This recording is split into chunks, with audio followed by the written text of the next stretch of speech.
Centrum Ružomberka po roku opäť zaplnili desiatky historických vozidiel a Mostová ulica sa zmenila na živé múzeum automobilových legend, historických motocyklov a dokonca i dobových traktorov. Za návratom v čase do minulosti bol už 26. ročník obľúbeného podujatia známeho ako Ružomberská rúža veteránov.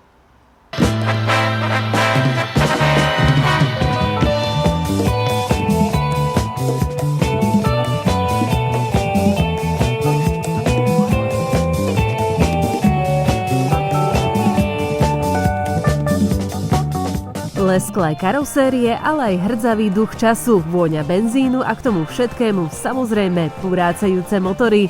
Takto to počas jednej z júnových sobôt vyzeralo priamo v centre Ružomberka. Štvor-, troj- i dvojkolesové legendy vrátili okolo idúcich ľudí desiatky rokov späť do minulosti.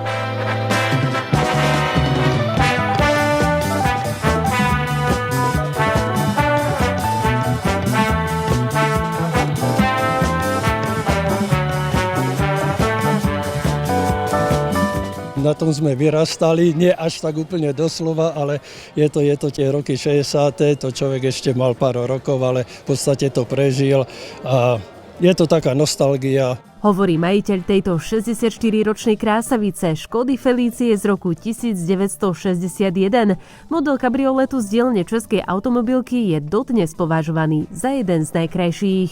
Je to spoľahlivé auto, v podstate fakt, že poválečné auta, ešte toto, ja by som povedal, jedno z najkrajších poválečných aut, keď je takto pekne, strecha dole, vítr ve vlase, jak sa hovorí. Pozornosť okolo idúcich si dnes už veterán získava stále a pán Karel na ne nedá dopustiť. Ide o tretiu generáciu Škodoviek, ktorých novinkou boli krídelka v zadnej časti blatníkov, dodávajúce vozidlu šmrnc a eleganciu.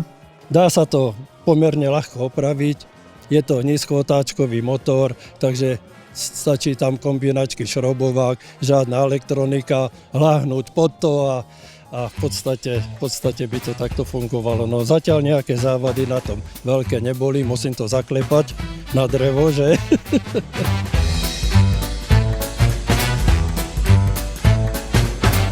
Dopustiť na svojho veterána nedá ani pán Peter z Košťan nad Turcom. V garáži má jedno z ikonických vozidiel druhej svetovej vojny, exemplár z roku 1944, ktorý patril medzi svetovo prvé sériovo vyrábané autá s pohonom 4 kolies a pán Peter ho renovoval 20 rokov.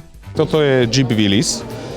Boli vyrábané viac druhov a toto vyrábal Henry Ford, tak sú tam nejaké značky, čo znamená, že Henry Ford každý šrobí, každú svoju maličkosť si značil F-kom. Toto auto sa do Európy dostalo v vylodení v Normandii, vo Francúzsku, na tých plážach.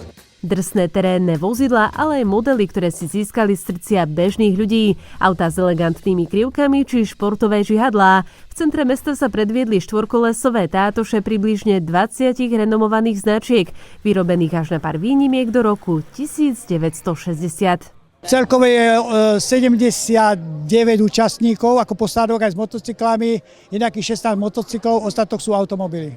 Jedným z pokladov tohtoročnej Ružomberskej rúže veteránov bola Hadimrška, Tatra 57B kabriolet s dobovou kamerou a najstarším autorádiom československej konštrukcie. Konkrétne toto auto bolo vyrobené na zákazku pre filmové ateliéry a rovnaké nikde inde na svete nenájdete. Z dielne českej automobilky vyšli aj tieto dva kúsky, Tatry 75-ky. Obidve auta sú rovnaký typ. Jedno je vlastne v nálezovom stave, predrenovačnom, takom, akom sa zachovalo.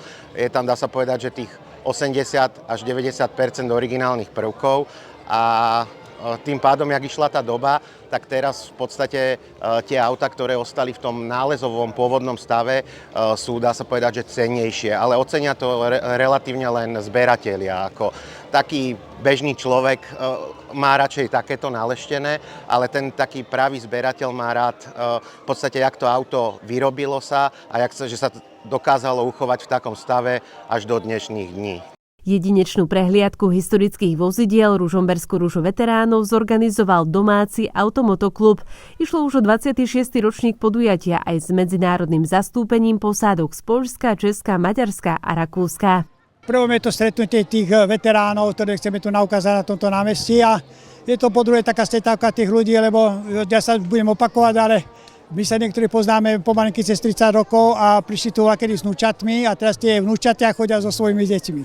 Takže je to aj o stretávke tých ľudí. Historické autá, motocykle a traktory mali tento rok možnosť vidieť aj obyvatelia Dolného Kubína, Turian a Ľubochne, kam veteráni z centra Ružomberka zamierili. Súčasťou podujatia bolo i udelenie cien najkrajším a najstarším vozidlám, smoliarom súťaže či napríklad ocenenie dobového oblečenia.